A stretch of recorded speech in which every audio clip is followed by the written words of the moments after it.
I think our society likes to think about it as a time of winter, right? Like, okay, you have the spring of your life and the summer of your life, and then you start to get older, and then you retire, and then it's just like winter, and it's drab and it's horrible. And like I said, it's sort of like this downhill slide to the end.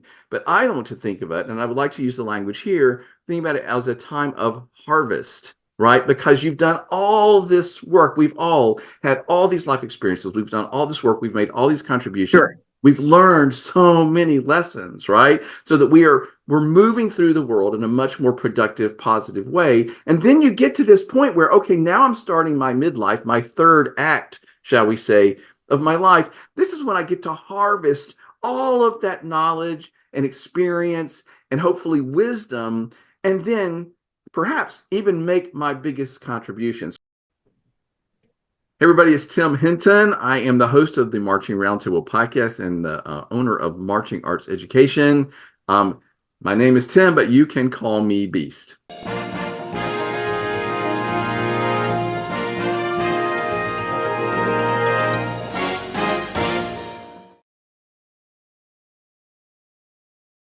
With me tonight, my wonderful co-host, Dr. Mary White. Mary, how are you? Doing great. You can just call me Mary. Okay, not Dr. White tonight then, but Mary, No. I'm so glad that you're here. You and I have been friends a very, very long time, and we're excited to talk about loving midlife. I've ran across this book, Learning to Love Midlife, which we're using sort of as a framework for this conversation, and I've been thinking a lot about the fact that I am now entering my midlife period, and what do I want that to be like? And how can I think about it in the most productive and positive way? And Mary, you and I have had those conversations off and on for a long time. We sure have. Because we've known each other when we were younger, maybe kindergarten, just kidding. But we were young. And so over years, we have said, what are we going to do when we're this age? What are we going to do when we're that age? Or how are we going to approach this? And definitely thinking about mindset too. I always feel like you and I have good mindset conversations. What's our mindset? Right. So our point here, everybody, is to have these conversations in sort of a very vulnerable, real way, talk about things, how we really feel about it and how we want to move forward. And that's our intent for setting these up. We plan to have a series of 6 conversations. Tonight is sort of setting it up about getting rid of all those stereotypes that our society throws at us. And then we're going to have 5 more conversations I will talk about a little bit later. I want to first introduce myself in case you're watching this and you don't know me. My name is Tim Hinton. I live in Tampa, Florida, and I have been in the world of music education in general, and music education my entire career. I was a band director for 10 years.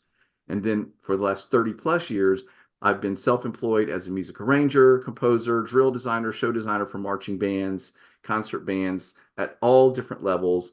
And I've had the great privilege of working with a lot of students and a lot of great educators. About 12 years ago, Mary and I, with 2 other colleagues, started the podcast called The Marching Roundtable, when our idea was to get conversations going about things that people didn't seem to be talking about in the world of the marching arts. And then we also, that led into Marching Arts Education, which is now where the Marching Roundtable resides, which is also videos, webinars, and conversations like this one. So Mary, you and I have known each other, gosh, probably over 30 years, right? And For sure. you were part of that beginning of the Marching Roundtable. So why don't you introduce yourself, please? Sure. My name is Mary White, and I am a 36-year veteran of the school district in which I reside, which is in Stuart, Florida. It's on the east coast of Florida, almost directly across from Tampa, 3 hours, 45 minutes across. And I was a teacher. I taught language arts and reading. I was an assistant principal at an elementary and a school and a high school. Then I was a principal of an elementary school for a long time. Then I became the director of curriculum and instruction at the district. I retired after 36 years in a school district, and I have another career with a company that is fantastic, and they work with children diagnosed with autism. I don't work with the children, but there's a lot of school contracts that I work with. So that's what I do. So I certainly have still stayed inside that educational realm, always thinking about what's best for kids. Yeah, I love that. And of course, I've been an educator my entire life as well. Now, listen, everybody, we are not PhDs in psychology or any of that stuff. Mary, do you want to explain that part? Sure. So I'm I have a PhD in leadership, not in psychology, or I don't have a medical doctor. Um, I don't always, I'm not coming from a medical perspective, nor am I coming from a lens of psychology. So I'm just coming from a lens of many, many years in the education system, but many, many, many years living and breathing on this earth as well. Right. And so we're just here to share our thoughts. This is something that's interesting and compelling to us. And those of us that are here live, thank you for being here. We'll have you join the conversation a little bit later. And if you're watching this later, we hope that these concepts are helpful to you. So I've been thinking a lot about what do I want my midlife time to be like? And actually, what does that mean? Because unfortunately, in our culture, midlife is the only thing we really know about is sort of like this joke. Okay, well, men have this midlife crisis. They get a toupee, they drive a convertible, they act like idiots and divorce their wife and run off with the secretary, whatever. And it's all very negative stuff about sort of like a failing at that age. And I think you're right, Tim. I was thinking of over the hill napkins at a birthday party. I mean, it's very stereotypical, but I think that often does happen. How do you get past that? I mean, how do Right. you move beyond that? Right. And that's the point here for this conversation is, okay, well, that's not really what it is. And let's sort of define the terms here to start with. Okay. And again, we're using the book Learning to Love Midlife by Chip Conley, which I found helpful in just setting up parameters for this conversation.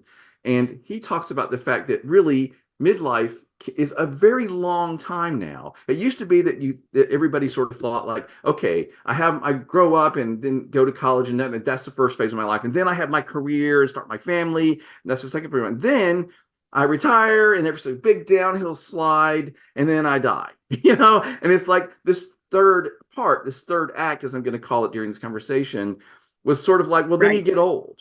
But actually, this is not true. And it's less and less true every single year. This midlife time actually is sort of like this third act. And it can be a time, according to his research and from sources that he cited, midlife can be anywhere from 35 all the way up to 75.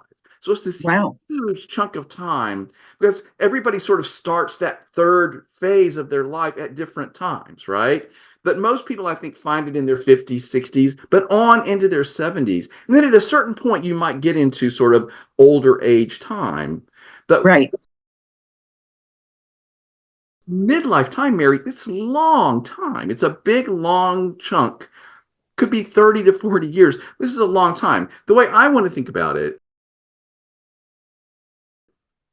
I think our society likes to think about it as a time of winter, right? Like, okay, you have the spring of your life and the summer of your life, and then you start to get older, and then you retire, and then it's just like winter, and it's drab, and it's horrible. And like I said, it's sort of like this downhill slide to the end. But I don't want to think of it, and I would like to use the language here, think about it as a time of harvest, right? Because you've done all this work. We've all had all these life experiences. We've done all this work. We've made all these contributions. Sure. We've learned so many lessons, right? So that we're moving through the world in a much more productive, positive way. And then you get to this point where, okay, now I'm starting my midlife, my third act, shall we say, of my life. This is when I get to harvest all of that knowledge and experience and hopefully wisdom, and then perhaps even make my biggest contribution. So what do you think about the time of harvest idea, Mary?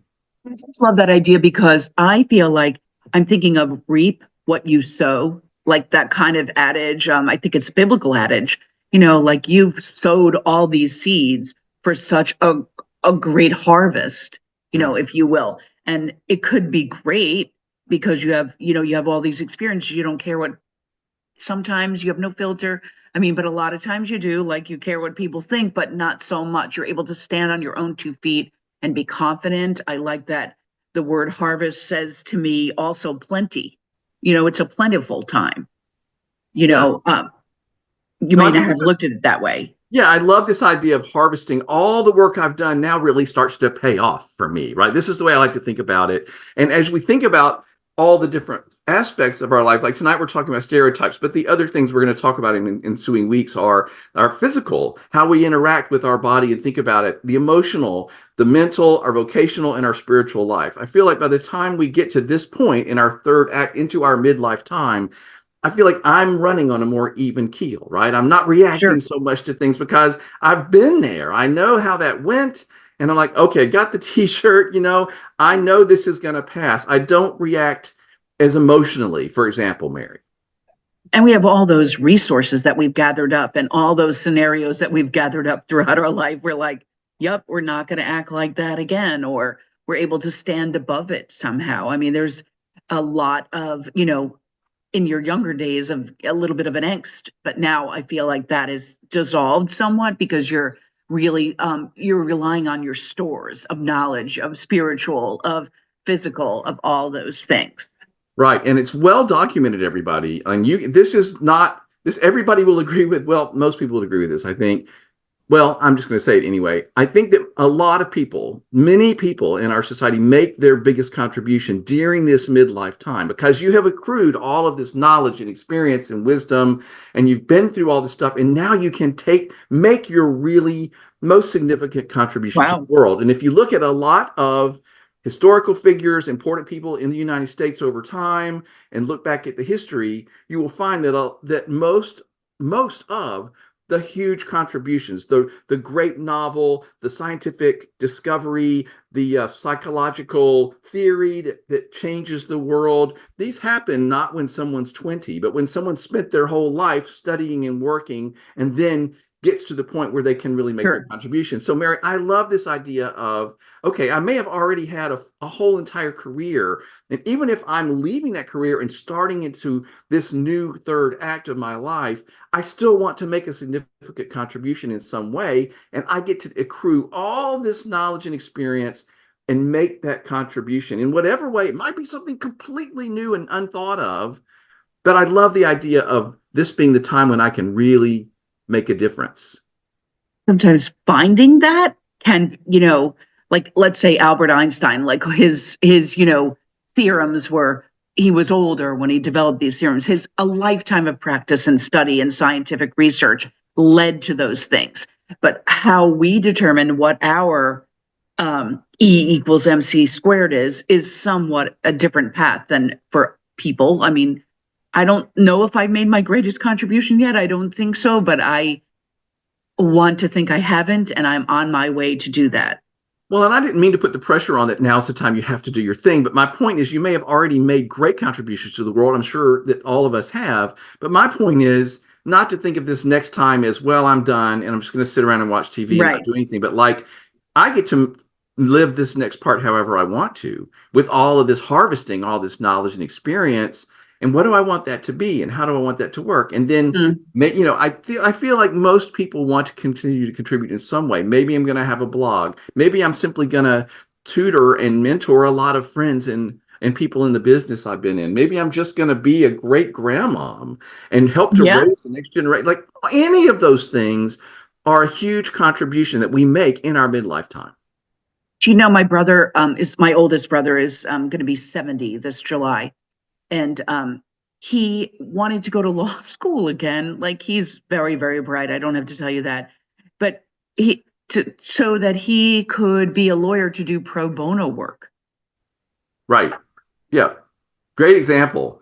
And I feel Yeah. like there's millions of examples, but the cool thing is we each get to do this on our own. And I have enjoyed now thinking about this for myself, right? Like, what do I want my life to be like? How do I want to Right. harvest all this stuff? Part of it is just living a nice, easy, productive, successful life, knowing how to manage my finances, knowing how to keep myself fit so that I can move through the world the way I want to, not being on a more even keel emotionally, all Right. these things. I just want to put that a life well lived is a contribution to the world. There is a quote I Sure. want to read from Chip Conley from his book. Talks about life is not a one tank journey in which you fuel up with education, relationships, and a career early in life, expecting that what you've learned and experienced will provide enough energy and inspiration to last a lifetime. He says life is at least a two tank journey. To avoid getting stuck on the side of the road, we simply need to make a pit stop to refill the tank. So one of the things he talks about is a lot of people sort of take a moment to collect themselves, take a break, figure out where am I going next, whatever. I think that's completely valid to do that. Especially if you have the ability to say, you know what, if I'm gonna retire, I'm gonna take a year or two and figure out what am I doing next and let that all germinate. It's not like you have to immediately go, but that time of filling up the tank again and getting ready for whatever might be next is time well spent. I think that's especially true, Tim, if you had a very long career or a very, I don't know where the career defined you. Sure. A lot of people are And like that. now, Yeah. and now you're like, okay, now I can define me better than my career. My career does not define me. Yeah. I love that idea. So I like the idea of refueling, starting again.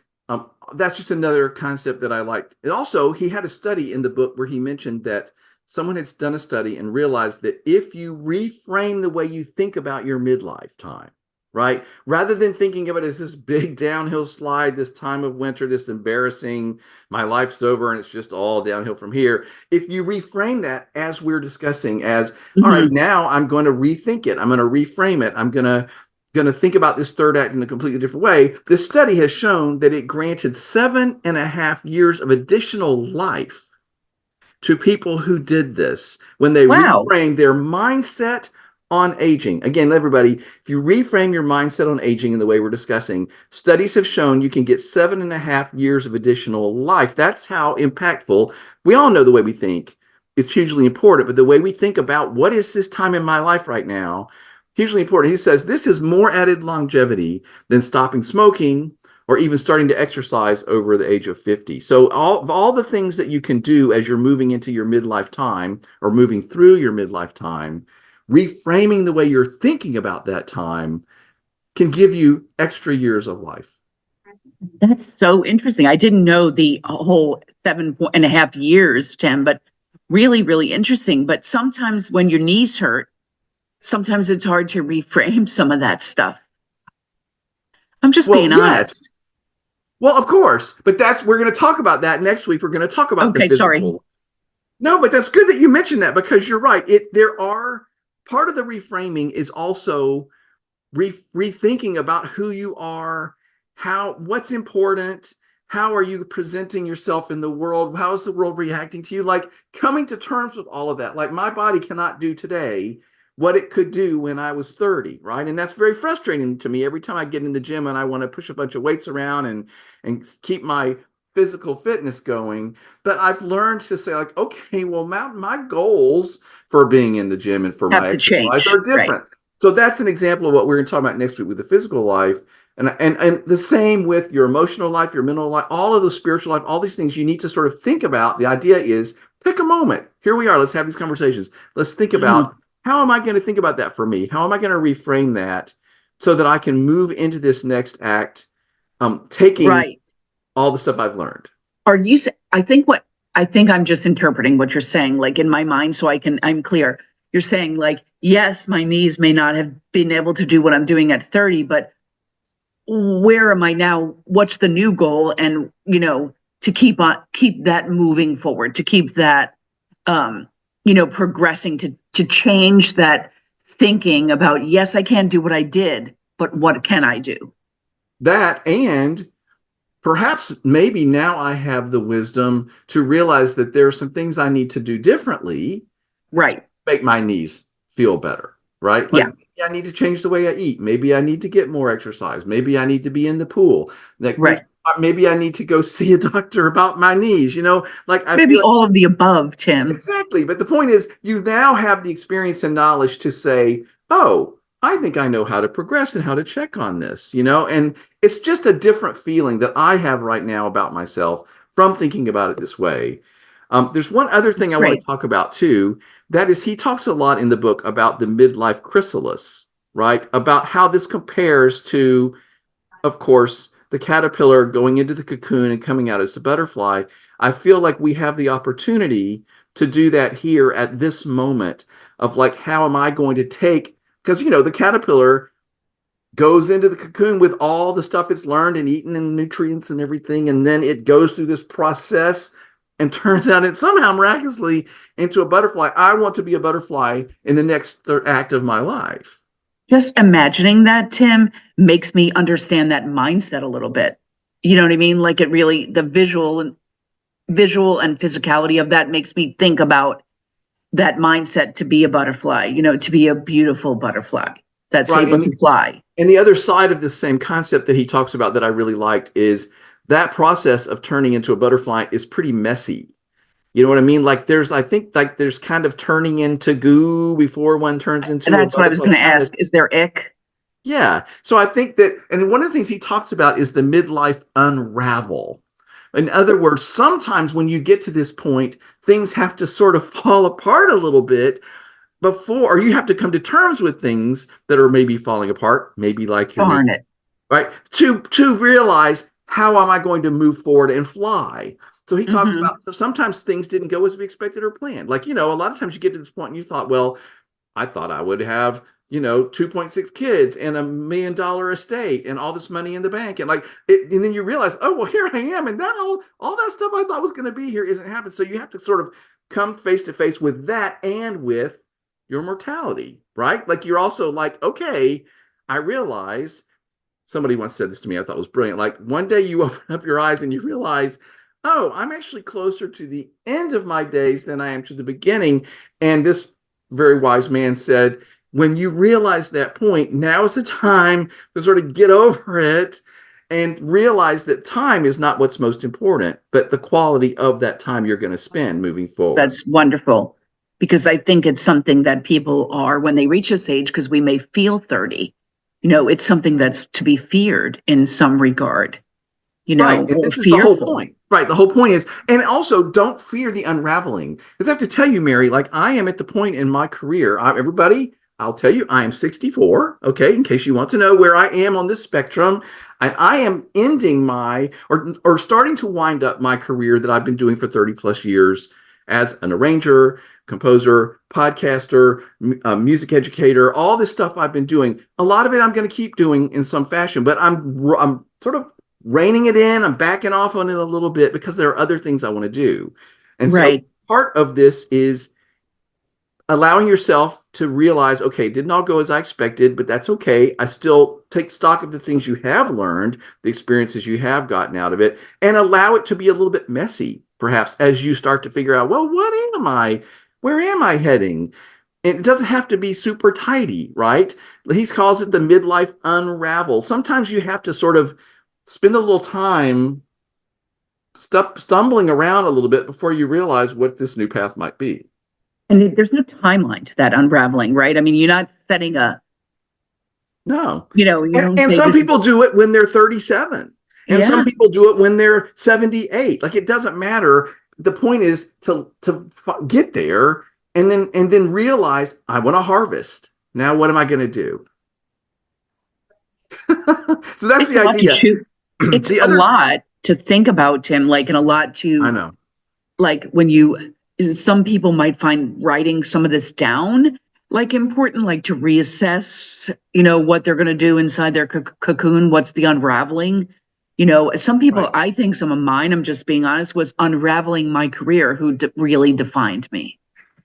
Right. And you You left know, that career at a certain point and you're like, well, is that who I am? Who am I now? Right. Like, and right? who am I going to be now? And that is very common. People are often defined by what they did. And now all of a sudden, well, that doesn't mean you aren't still that, but like, what do you want to be now? And maybe you Yeah. have to take a little mess. It's a little messy figuring that out. The other thing that I want to make sure to mention is he suggests that you give yourself permission to start over and start something new. And a lot of people do this. A lot of very successful businesses have been started when someone retired or they got to this midlife time. A lot of people have decided to go into art and suddenly they're a renowned Hmm. artist. Sometimes they've decided to write that novel. They're starting to, like, it's wonderful to give yourself permission to try something new. And when you try something new, Mary, you're not good at it. It's going to be messy, and that's okay. But we're not good when we're adults and we've been successful. We're not good at like admitting Right. I'm going to letting myself be bad at something. But I got to tell you, it is very, very good for you to let yourself be really bad at something. So now's the time. If you're into your midlife and you want to try some new things, go be bad at it for a while. It's good for you. Sorry. That's Socks the cat, who is approaching his midlife, walking over my computer all the time. I love that. I do love that. I think that exploration is very difficult. Those explorations, like I used to do crafts and art all the time when I was younger. Then I didn't do any. But now I ask myself, do I want to do them? I don't know. Like you have to keep on, it's like a trial and error. Like, do I want to do that? I know I want to read more, so I'm doing that. I know. Yeah, but maybe if you used to, as a kid, used to love to draw, maybe you buy that set of colored pencils and a book and you start to draw something. Just see, like, figure out how do I want to spend my time? And it doesn't have to be an earth shattering contribution, but it has to be a life well lived where I figure out where am I finding my joy. So the concept I want to give everybody here as we're wrapping up this first part of the discussion is you can be happier as you get older. All right, listen to this. Your midlife time can be your happiest time. It's not a big downhill slide, everybody. We're saying this is not true, or at least it's not going to be true for us. You can get happier as you get older. In fact, one of the things I love that he says is don't think of it as getting older, just think of it as continuing to grow. Because that's what's happening. You're continuing to grow. Now, that's exciting, right? I can get excited about where am I growing next, right? How am I Yeah. going to grow next as opposed to, oh, my corns are hurting and when the weather comes through, like talking about my medicine and my ailments and all. I run into these people all the time. I would rather talk about where do I want to go? What do I want to do? What is still exciting to me? Yeah. So I feel What's like I've next? been there. I feel like I've done that. I have less emotional up and downs, and I have a belief that I can get through anything. So I'm going to take all of that, and I'm going to figure out how can I make myself happier now. I love it, Tim. I love everything about it. Really speaks to that growth mindset too, which we've talked about many, many times. You Right. know, And the point that you made a minute ago is we need to talk about it. So if you're listening to this, you don't have to come on here and have a part of these conversations. Although some of you that are watching, and I hope that you will share some of your thoughts now. We're getting to that point. Excuse me. In fact, if you would put in the chat, if you would like to contribute something and say something, please type that in. But what I want everybody to know is it's okay to give yourself permission to start over and you need to have the conversations. And if it's with us, great. If it's call up a friend, hey, we're both about the same age. How are you feeling about this? Go have dinner with somebody, join a support group, do whatever, however this works for you, but allow yourself to have the conversation. So is anybody here listening that would like to contribute something? I don't know. Kelly is here. If she would like to say something, Kelly, if you would like to be a part of the conversation, feel free to turn your mic on. thank you, Kelly. She said, Kelly, thank you for being here to watch. What do you have any reactions to all the stuff we just said? It is so positive. Like it's so, I mean, Tim, you know that I've had a lot of struggles the last 5 years that were out of my control. It was not things that I could have necessarily done something about. And it's easy to get sucked into that and be like, well, I'm just going to sit here in my hidey hole and, watch TV and exactly as you said, just kind of watch TV and hang out. But, to think this could be the time that, and I don't know what it is that I want to do like that. I think I have to get messy first. Right. And remember that one of the points is you don't have to know. It's not like you're supposed to have it all figured out. But the thing is now oh, I have some tools to start to figure this out. Right. And that's not something I necessarily could have said when I was 22. Right. I mean, maybe I thought I knew it all then, but I didn't. And also, Kelly, like the great thing for you is you have had some struggles, some illnesses that you're moving past. And sometimes you do need to just hole up at home and heal. So I Right. don't want you to feel like it's saying that you can't do that. But the Right. point is No. also, I don't want you to feel like that defines you or that limits you because there's so much you can even do even in the situation that you found yourself in. Exactly. And I think the key is to find the things it's just like you said about the gym when you were 30 versus now. There are definitely things that I cannot do anymore physically. And it's not going to come back. Like that's, I've got this leg injury. My leg is not, that nerve injury is not going away. My leg is going to be semi-paralyzed till the end of my days. But that doesn't prevent me from doing something that I maybe didn't even think about when I was younger and before that happened. So, Right. And I think now you have the tools. I know you, Kelly, because Kelly, thank you for being here. I do know you. And I know that you have the tools to say, okay, well, so I may have this slight limitation, but I have the tools to deal with it in a really constructive, positive way and to figure out, okay, I'm not going to let that limit. There's all these things available in our world now to help me move past that and figure out how to deal with that and move on. But then what about the rest of you? Like, that's just one little tiny piece of who you are. What right. about the rest of you, your mental life, your spiritual life, your emotional life? How are you going to be expressing that? And do you feel like there's ways that you want to contribute? Yes. And if so, how cool that now's the time to maybe start to think about it. Right. Right. So, and you and I've somewhat talked about this before. It's very motivating, but I think I almost think there's an accountability piece that I'm personally lacking. That I need somebody to say, "Hey, you said you wanted to try X. How's that going for you?" Yeah, we haven't really talked about accountability in terms of this kind of messiness. What do you think about that, Tim? No, I think that's brilliant. And I think we all need, one of the things I think that I feel equipped to do at this point is I very am proud of the fact that I have some very strong relationships, some very strong friendships. And I now feel like I have people that I can go to and say, give it to me straight. Tell me, like, I need some advice and I want you to tell me really what you think. And I feel proud that I have had the ability to create relationships where I can trust someone to be honest with me and maybe give me a little tough love, or just be a trusted ear that I can talk to and lean on and say, man, I'm struggling with this. And then they can say, oh, remember we talked about this and you said this or this or this, or have you tried this? Or this worked for me. Like, so Kelly, you have Right. people in your life who you can go to at those times and say, I feel like I need some accountability. Can you help me with that? Or will you have conversations with me? Yes. Yeah. Yeah. As a matter of fact, my daughter is really good about holding me accountable when I set fitness kind of goals. Wow. I mean, she'll actually text me and say, hey, because we share Peloton, and she'll say, you haven't been on your treadmill this week, Mom. Right. And, a lot of people, that's what they do, Kelly, is they have an accountability buddy. And it's somebody that, like, once a week or even every day, they check in and go, hey, I ate better today. I had that healthy lunch. Just give yourself a gold star on the refrigerator. There's all kinds of techniques. But my point is, I have accrued a lifetime of experiences to know, oh, I have tools in my toolkit. And Kelly, right. I know you have a lot of tools in your toolkit. One of them is having an accountability buddy, somebody you can right.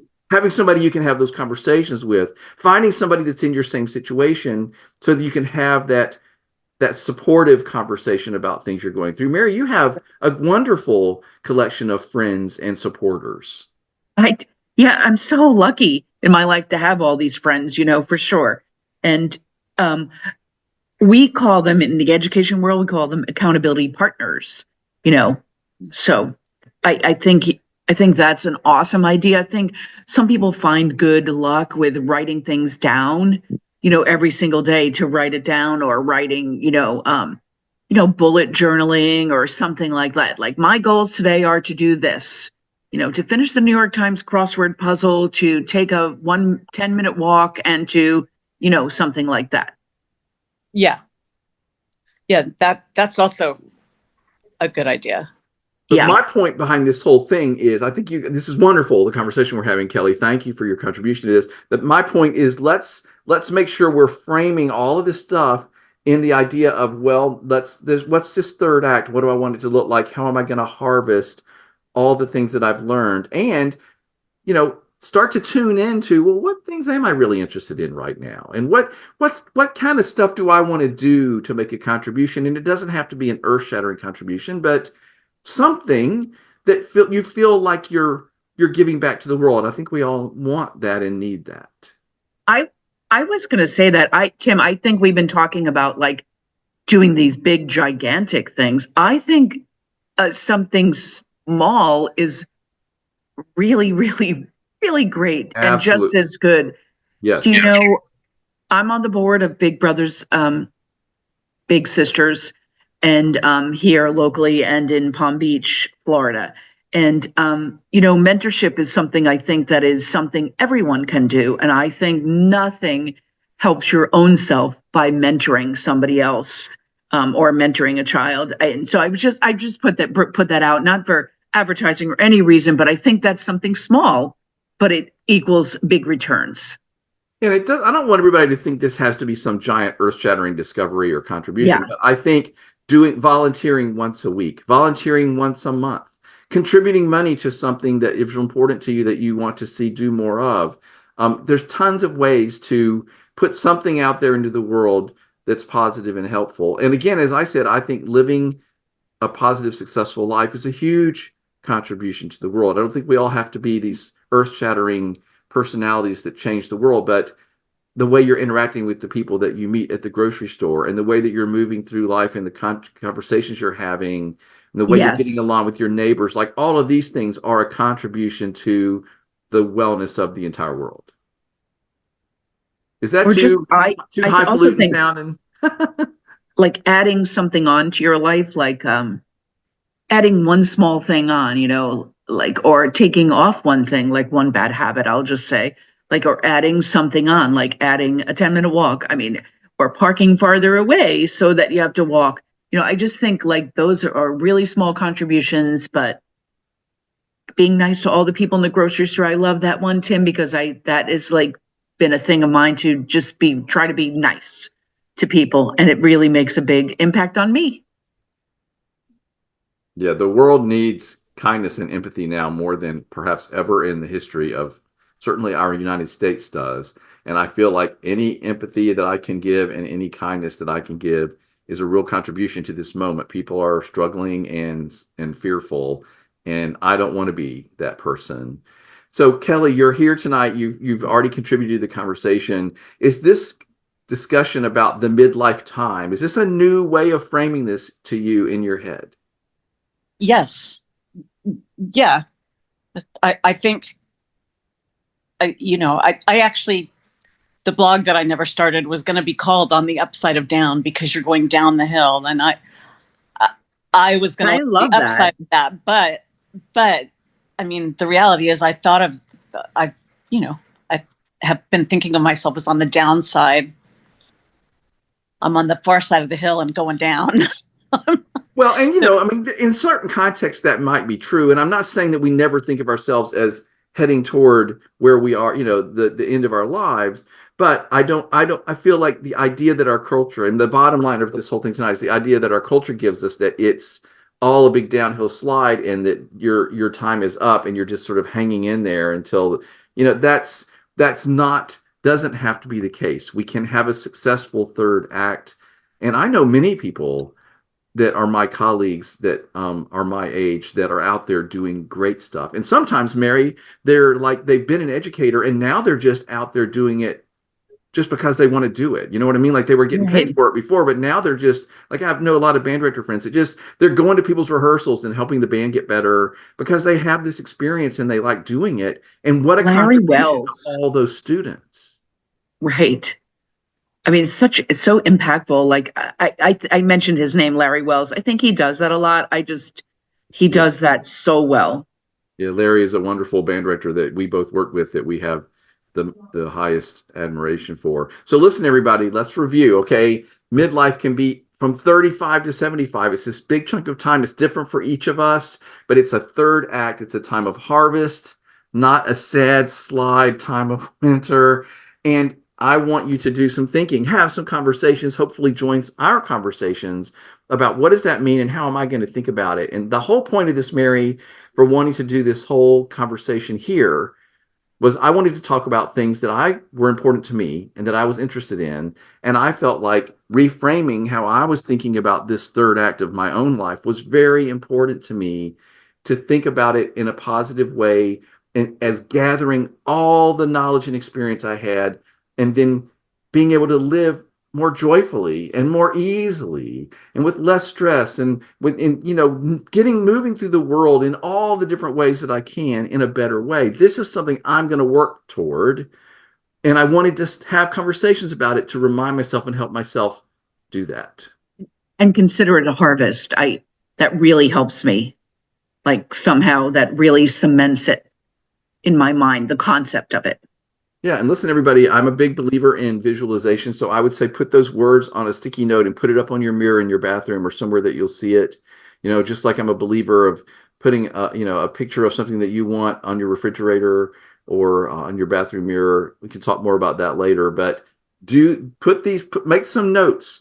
Jot down, as Mary suggested, start a journal or just jot down some notes. Well, what do I want to accomplish in the next 5 years? How do I want my life to be? How do I want to take the experiences and knowledge that I've learned through this whole life so far, and then use those to have a better life, move through life more joyfully, maybe make a contribution, put some goodness out there and kindness and empathy out there into the world.